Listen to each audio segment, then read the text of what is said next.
మనిద్దరి మధ్యలో ఏ జన్మలో ఏ తీరని రుణం ఉందో, మరెందుకు ఇంతలో ఈ బంధనం ఇన్నింతలు పెరిగిందో. అమాయకమైన నీ చిన్నారి నవ్వును ఏ తల్లి కందో, ఇటే నీ దారి ఉందని నిన్ను ఏ సుడిగాలి పంపిందో. పాపం పుణ్యం దేవుడికెరుక, పేదకు దొరికిన బంగారు కణిక, పాలు వెన్న లేవని అనక ప్రేమను తాగి పెరగవె చిలక. వలేసే పాడు లోకం కంటపడక ఉండు నాయనక, ఇలా నా గుండెలోనే గువ్వల కొలు ఉండిపోయింక.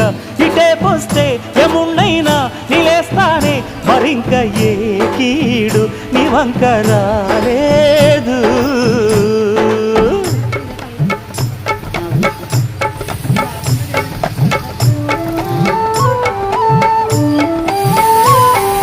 జాగోరే బేతాళా, నీ జాదు సూపెట్టాల, కళ్ళకు చుట్టూ గంతలు గట్టు అయినా అంతా చూస్తున్నట్టు, అసలు నకిలీ కనిపెట్ట.